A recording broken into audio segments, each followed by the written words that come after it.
so that I know that you got this information. And we are going to get rock and rolling today. I have an amazing guest with me. There's a client of mine named John, and he's lost 25 pounds in the past 10 weeks. And actually, he just told me before this call that he's actually lost even more than that, which is super awesome. So, again, guys, if you can hear me and you can see me, comment that you can hear me so I can make sure that you guys are getting our message today. But I'm going to give a second for John to introduce himself. John, go ahead and tell the guys about yourself. Well, I am John Parvin. I live in Corinth, Mississippi. I work in Memphis, so it's about an 83 to 85-mile drive for me. Luckily, I don't make it every day. So I have two different home gyms, I guess you could say. One in the town I live in, one the town I stay in. I work as a respiratory therapist at one of the hospitals in Memphis. I have been a therapist for 30 years. Been out of school, been out of respiratory school for 31 years, and I'm actually back in school going for a bachelor's degree. So, as one of my last bosses told me, you're never too old to learn. So, I'm looking forward to getting that done. And about 3 years ago, I did actually obtain a PT certification. I've never used it. However, that is on my agenda now to start using that certification. So that way I can work alongside Dave. As he trains me, I can help train other people. Awesome. Awesome. I love that. I love that, brother. And I see we got Brian watching from the group. Good to see you, brother. Yeah, that's excellent, man. So I want to hear from you just where you were before we linked up together and started your journey. So what was your health like before that time? Like say maybe, 3 months ago. 3 months ago, basically, I was headed toward uh, heart issues, diabetes, just too many negatives against me. Heart disease, diabetes, everything runs in my family. Um, and when we first spoke, Dave, I had told you that I refuse to be a statistic. Um, I don't want to have to deal with heart disease. I don't want to have to deal with diabetes. I don't want to have to deal with kidney disease or anything like that. So I went into this agreement with David kind of skeptical at first because I had never worked with a trainer. But as I posted on one of the posts the other day, if you're on the fence about getting involved, do it. You will not regret it. But like I said, my mom, diabetic, kidney disease, uh, heart disease runs both sides of my family.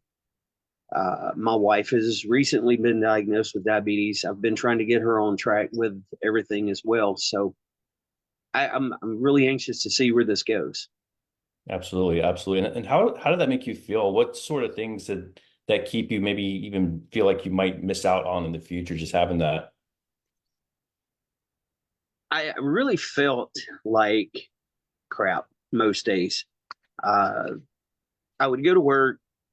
Usually, by the time I would finish first rounds in the morning, I would sit down and I would just be exhausted almost.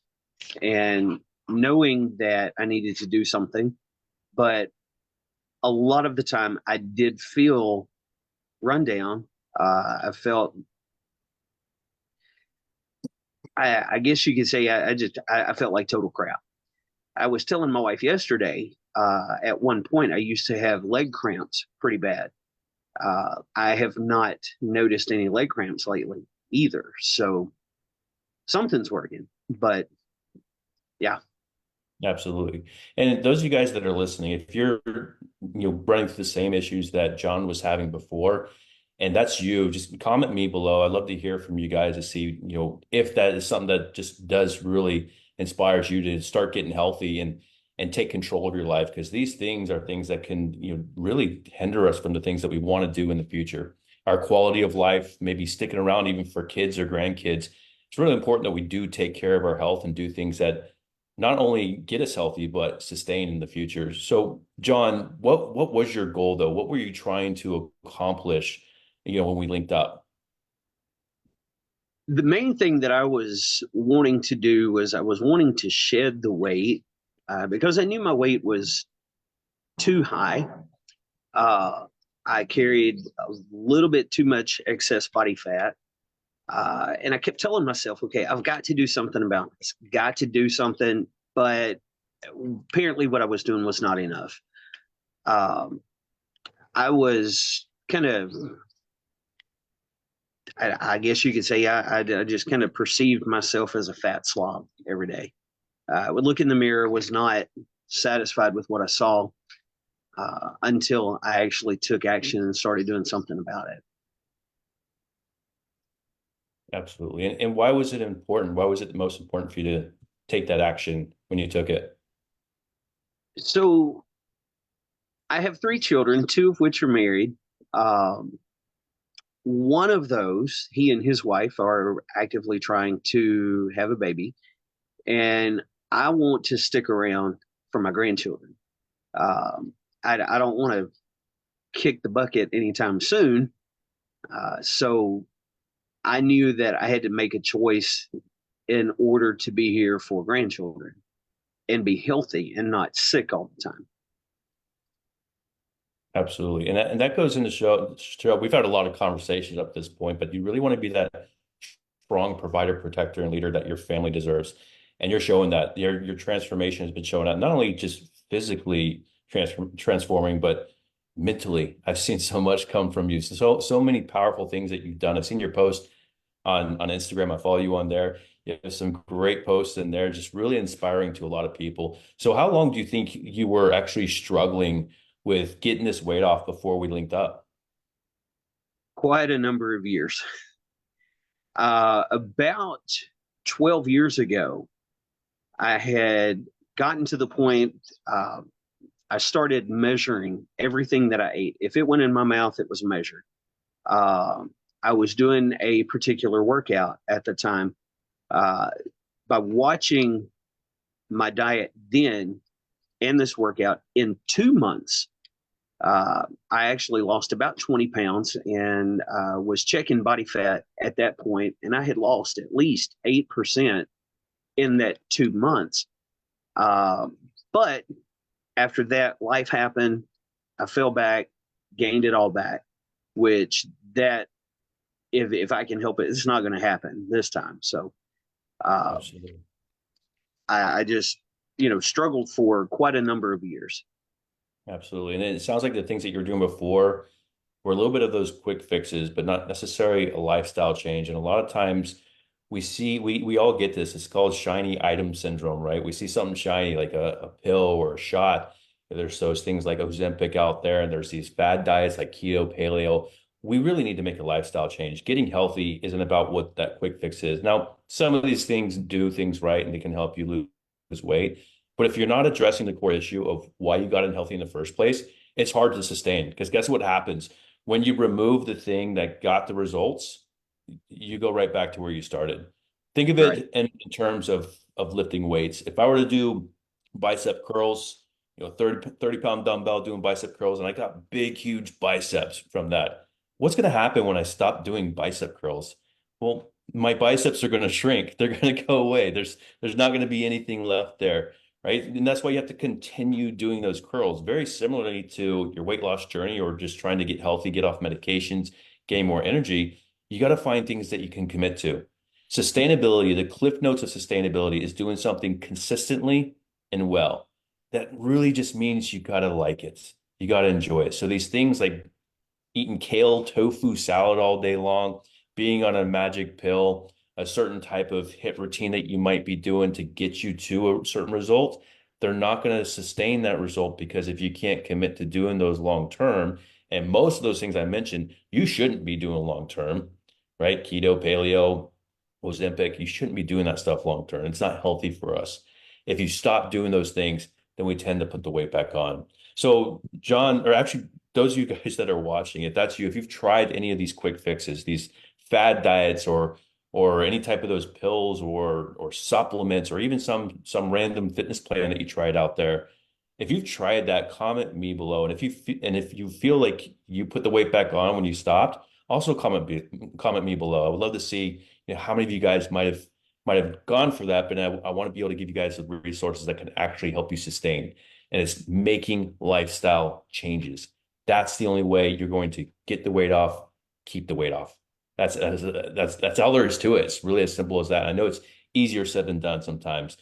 But John, what sort of things did you try to fix this before? Anything that you didn't mention yet?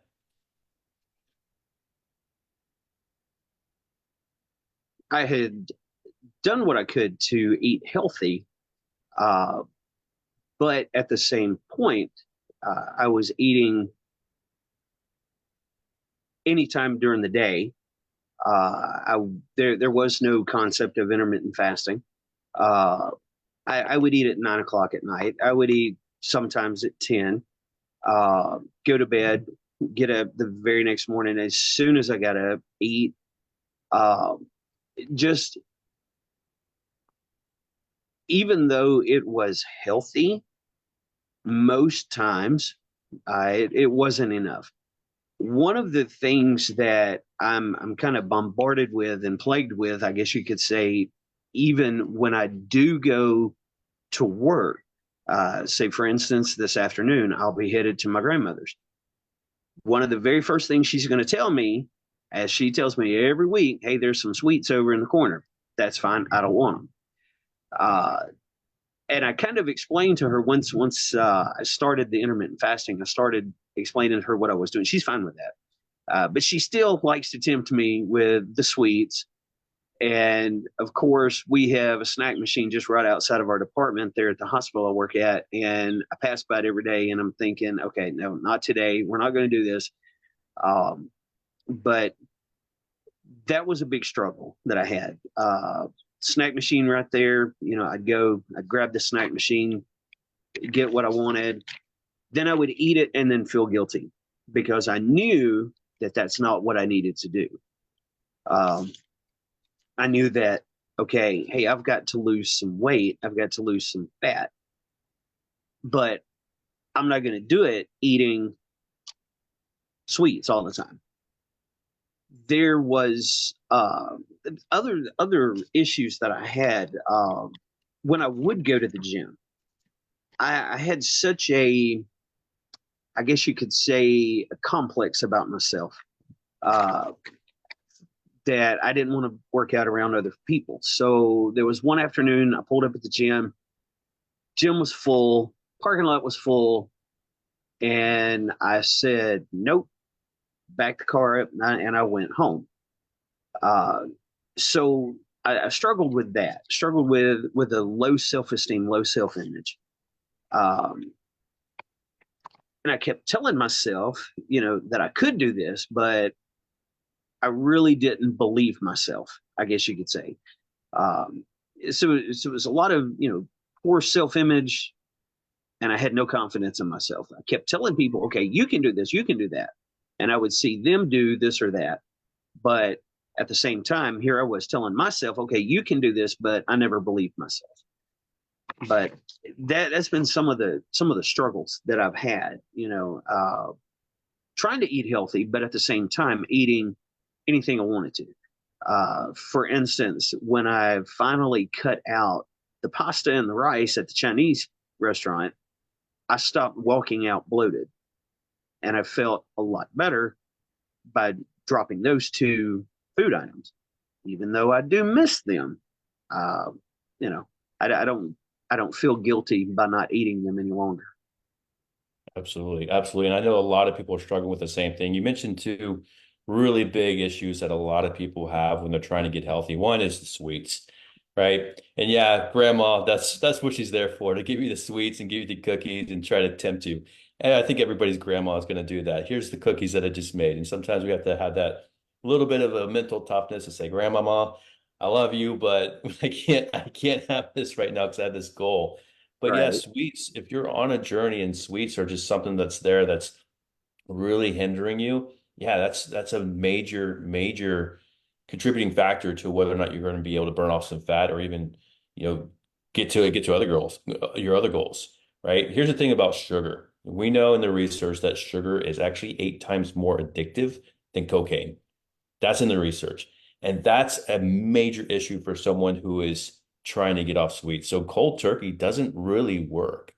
I've seen a lot of guys say, you know what, I'm going to go cold turkey. I'm going to get off the soda pop. I'm going to get off the candy bars. And there's a major crash. We really need to work on how we can, again, sustainably come off those sweets. Yeah, a little bit of it's going to be willpower. Absolutely. I'm not going to lie to you guys. It's not going to just be instantly snap of the fingers. It's going to happen. We need to make behaviors, daily actions that we take every single day. And over time, these become habitual for us. And when they're habitual, guess what? They become sustainable, healthy habits. That's what we need to focus on.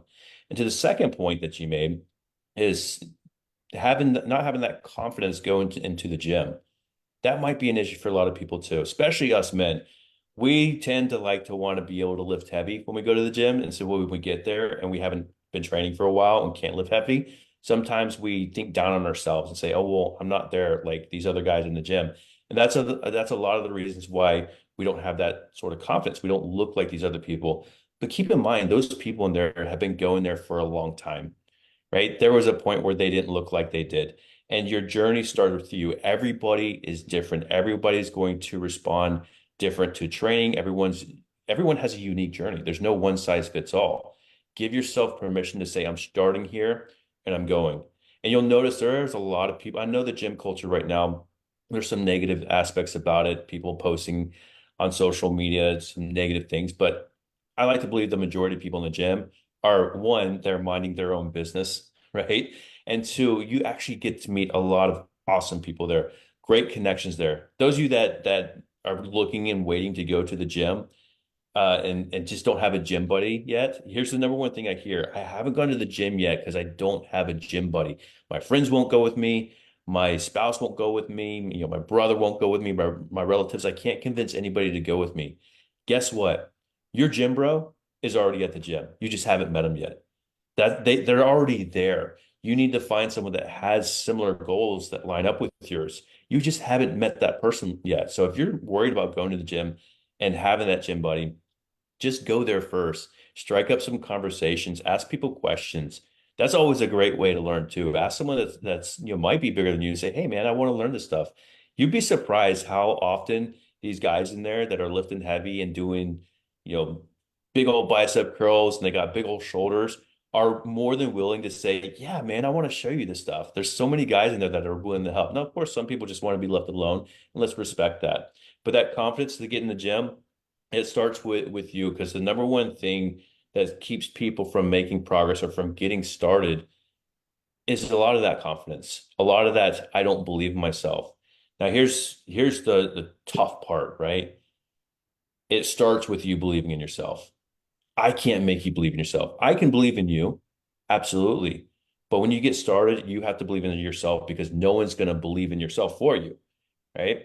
It all happens when it starts when we're really young. When we're really, really young, taking our first steps, guess what's happening? Everyone's cheering you on. You fall down, your parents are right there. Ah, get back up. You can do this. You got this. But something happens as we get older. No one's cheering us on anymore. No one's cheering us on for paying our bills. No one's cheering us on for knowing how to walk in tire shoes.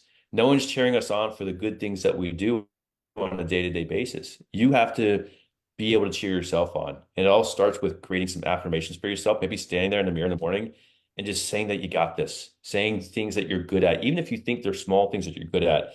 Keep reminding yourself, giving yourself that positive reinforcement because you're just going to get better and better and then have that commitment to growth, to personal growth.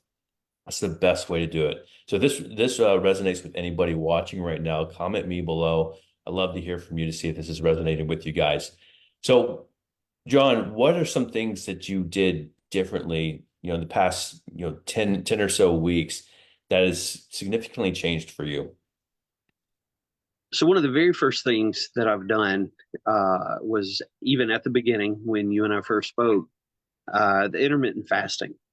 I had think I had done intermittent fasting once before. It's been a while, but it wasn't consistent. like it has been over the past 10 or so weeks. Uh, I generally will eat 10 to 6. Occasionally, I might knock it back 9 to 5. But I try to keep that 8 hour window of eating and the 16-hour fasting. Another thing was one thing that you had mentioned that I immediately almost turned you off on was the consistent sleep schedule. Uh, when you had mentioned the consistent sleep schedule, I first thing I thought was, well, I can't sleep till 9 or 10 o'clock in the morning on my days off. You know, I've worked 36 hours this week. I've ran the hospital for 36 hours. I've pounded pavement, pounded concrete, 16 floors back and forth. I'm tired. But when I first started, it really wasn't much of a struggle because by that point I was used to getting up early. Uh, but it has become a daily habit. Uh, when I'm home, I'm up at 4:15. When I'm working, I'm usually up at 3.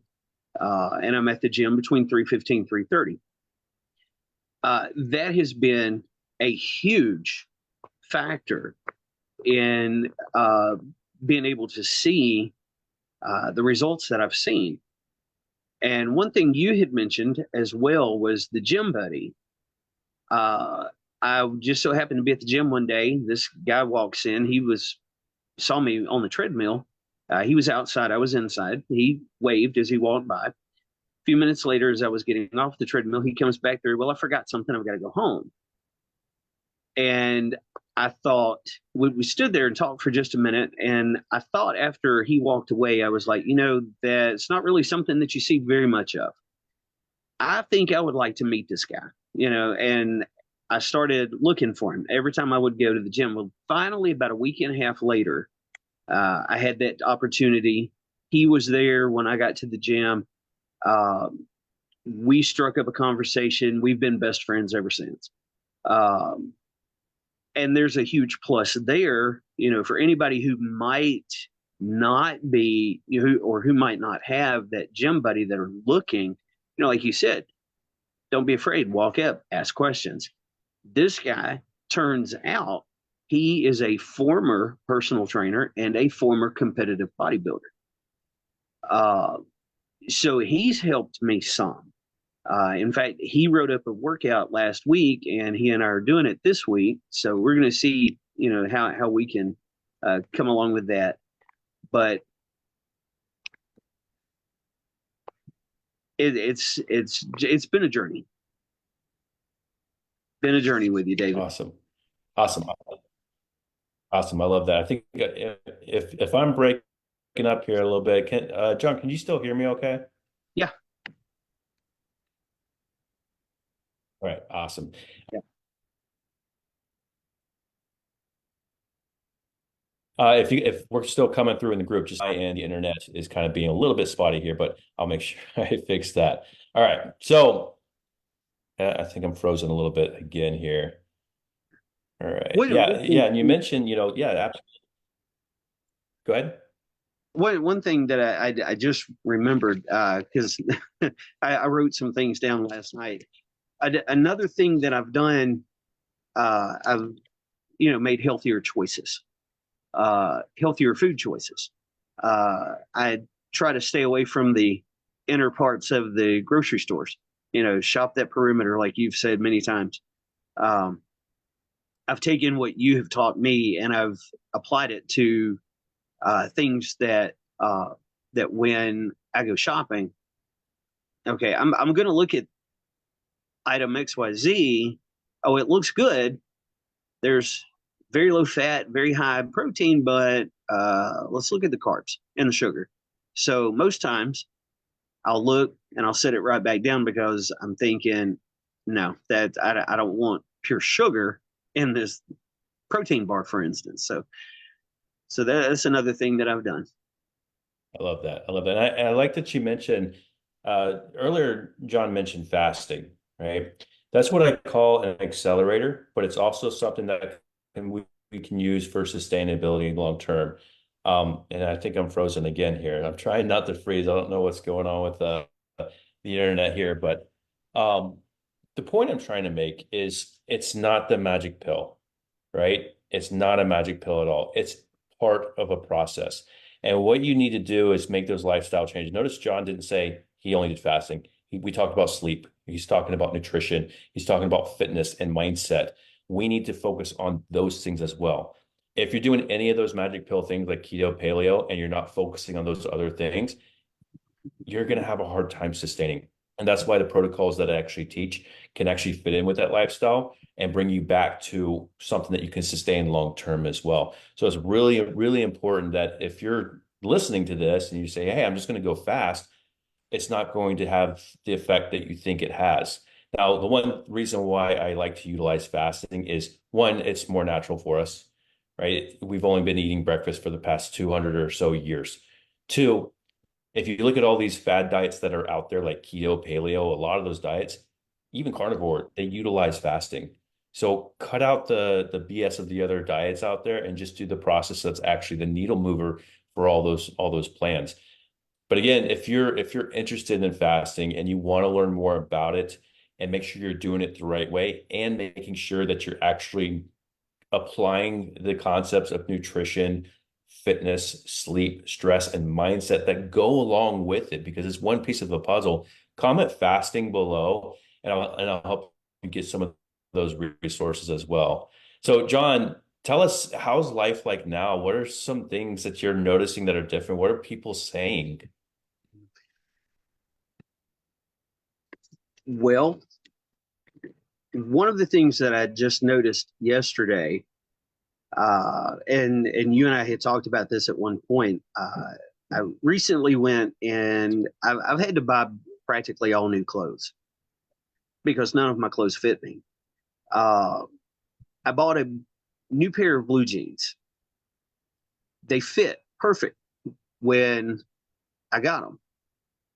I can slide them off of me now. I mean, just slide them off without even unbuttoning. They are very loose on me now. So it's back wearing the belt with these. Uh, I had one of the nurses that I worked with. She asked me one day. She said, she said something about what are you doing looking all slim and trim coming up in here? And I said, I was trying to play it off, and I said, well, what are you talking about? She said, don't play dumb with me. You know you've lost some weight. What are you doing? So I began to tell her what I was doing. When I got to the part about the fasting, even the 48-hour fast that I'm doing, she immediately says, nope, that's not for me. Can't do it. Not going to do it. Uh, and I told her, I said, well, the thing is, you could, you just have to start out small. Like my workout buddy walked in the gym one morning. He said, I'm sick to my stomach. Well, why are you sick? Well, I knew he had surgery recently, but that wasn't why he was sick. He said, I'm trying your fast. And I kind of laughed at him and I told him, I said, dude, you can't do that. You've got to start small. Start with an intermittent for a couple of weeks, maybe, then progress your way up. Uh, the other night, Sunday night at church, my pastor, he was preaching and he said something about he was kind of standing there close to me and he said something about not saying anything about anybody's weight or being big or anything. He looked at me, he said, I just want to be his size. And of course I got kind of red faced over that one, but uh people were noticing. My mom tells me, she says, you've shrunk. My daughter, she walked up to me one day and she threw her arms around me. She said, she hugged my neck. She jumped back a minute. She pointed her finger at me. You've shrunk. Well, she says, I can just about wrap my arms around you twice now, where before she couldn't. Uh, but last Friday, my boss, he stepped into the charge office I had to supervise last Saturday or Friday. And he said, so how much weight have you lost? And I told him, and he said, well, I've been wanting to say something I've noticed, But and I know some people get kind of weird when you mention anything like that. And I started talking to him, and he said, "Okay." So he took a seat there in the office with me. So we had a nice 15-20 minute conversation. Uh, but like I said, the thing that is really getting me is people are noticing, people are asking, what are you doing? Um, and 9 times out of 10, like I said, when I mentioned the fasting part, no, I can't do that. You can. If I can do it for 48 hours, anybody can do it for 48 hours. Uh, and I've got one friend that I text just about every day, and I told him, I said, look, if I can make this change, you can make this change. I said, one of the things that I've had to learn was I have to be my biggest supporter. I have to be my biggest cheerleader. And I keep telling myself, I'll go, I'll walk past a mirror and I'll take a look, and I'm thinking, okay, you don't look like the guy that I know. You don't look, you're not that person anymore. You got this. You can do this. So my mentality of, well, I know I can, but I don't believe in myself, now has become, I know that I can. I've seen it done. I can do this. And I just it's been a total life changer for me. I love that. And yeah, you're a shining example that it absolutely can be done. One of the missing pieces, though, is that accountability and support that people are Right. missing. You got some accountability with that. You found a new gym buddy there, which is awesome. You got accountability at home with your wife. You got the accountability and support with me as well. And accountability and support, a lot of times, especially a lot of the guys that are in this group, us as men, especially anybody that's in the group that's been in the military, we're designed that way. We're designed to do better as a pack. It sounds cool to lone wolf things. That sounds like the coolest thing, especially when we're like teenagers. I'm a lone wolf. And you see it in the movies. I'm a lone wolf. I do things on my own. What happens in reality in nature? What happens to that lone wolf if he remains a lone wolf? Guess what? He starves in the winter, right? The pack raises the kids, raises the next generation. The pack goes out and hunting. The pack takes care of even the older ones. I saw a really cool video just not too long about wolves, and they noticed that the wolves that were in the front of the pack actually weren't the pack leaders. They were the older ones, and the whole pack went on their pace. The pack leader was actually behind the pack, bringing up the line, making sure no one was left behind, making sure there was no threats behind them. That's what they're discovering more about wolves, which is so cool. But the pack does so much better. I just want to share with you guys the results that John has gotten. I'm going to share my screen real quick with you guys and show you a couple things, which is super awesome. Now, this is John's graph that we've been tracking this whole time. John started at 202. This was back in, I can't really, I don't have the month right there cut off. But he's down to 177 as when I took this photo. And I know you told me you're at 175 now. And Mm-hmm. those of you that are watching right now, if you can give John an awesome congratulations, like just type congratulations on the journey that he's had so far. This is awesome progress right here. I'm going to show you guys what his photos look like. And I know, John, you're still on your journey and we still got a little ways to go, but this is where he's sitting at right now. Look at the major difference in the weight distribution now and how impactful this could be to show you guys and inspire you guys that it can absolutely be done with a little bit of faith in yourself, some determination, some accountability, and the right path. There's a lot of puzzle pieces that might be missing. Those of you guys that have been listening to this and been hearing the word fasting come out and hearing the word sleep come out, we do need to make sure we do things the right way because behaviors that are introduced in the right time, the right order for you, that's how you're going to create that sustainability. So if you guys are interested in getting results just like John has, comment me below. And if you guys want to learn more about the program John's in, the Elite Patriot Dads Fitness Program, you can comment me and I will reach out to you. We can talk about that. No obligation for you guys to join the program at all. I want to just have a conversation about your goals. And if you feel like you're ready and you want to just jump on board and learn more about it, I left my schedule link in the description of this post as well as in the comment section. You can schedule a free call with me. Again, even on that call, there's no obligation at all for you to jump on board and decide to work with me as your coach. I just want to have a conversation with you to see if it's a good fit so you can get the best results. Here's a couple of things that are going to happen on that call. Number one is we're going to do an evaluation, see where you're at, see what sort of hurdles you're facing, see what sort of struggles you're going through. And then two, we're going to create a plan. And either we work on that plan together through accountability and support, like Joun has, and has gotten these excellent results, or you work on the plan kind of on your own. So those are the two options here. Again, I always want to be completely transparent with everybody. I want to make sure you guys know what you're getting into. Now, Joun, what's something that you're looking forward to, in the future? What are you looking forward to do next? So one of the main things I guess you could say I'm looking forward to do is I'm ready to start adding some good quality muscle, bulk up a little bit, but not too much. I don't want to be Olympia sized. Uh, I just want to add some good solid muscle, have a good, basically feel even better about myself. But yeah, that's the biggest thing is I'm ready to add some muscle to my frame, and at the same time, finally lose the rest of the fat that I'm carrying. Awesome. Awesome. And what John's talking about is setting more goals even before you cross off your original goal. We should always overlap goals. Don't set a goal and then accomplish a goal and then tell yourself, I'm going to wait a little bit till that next goal, till I just even think about that next goal.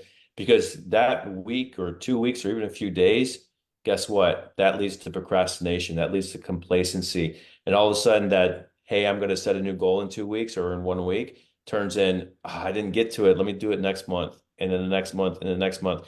And then you get complacent in the goal that you just reached and start regressing back. So we want to make sure that we're standing. So another piece of the puzzle to sustainability, set goals, right? Sustainability is about creating behaviors for yourself that you can do consistently and well. So again, you need to like it, you need to enjoy it, but it's not just, there's no one process. Joun didn't get where he was simply by fasting. That didn't happen. Joun got where he was by his mentality, by applying concepts around sleep, by applying concepts around stress, nutrition, huge, super important, fitness. We need to look at all those things so that we can actually layer them in so you can actually get the best results and get in the best shape of your life. And yeah, Joun, you don't have to be the Hulk, and I'll definitely try to tone things down to make sure we don't get too super huge and swole, but it's definitely I'm definitely excited to see your continued journey, to see where we go with this. Those of you guys that are watching, that's it for this call. If you guys are catching the replay either on YouTube or my profile, I just comment replay. And if anything resonated with you guys, again, let me know. Let me know as you're watching this, what resonated with you the most. And if you're ready to go into the Elite Patriot Dads Fitness Program, my schedule is right there if you want to learn more about it, or if you just want to have a conversation before you schedule a call, that's awesome. Just comment me or even comment transformation so I know you're specifically want to learn about the Elite Patriot Dads Fitness Plan. That's it for this call today, guys. I hope to see you guys in the next one. You guys rock and roll, and I'll see you guys later.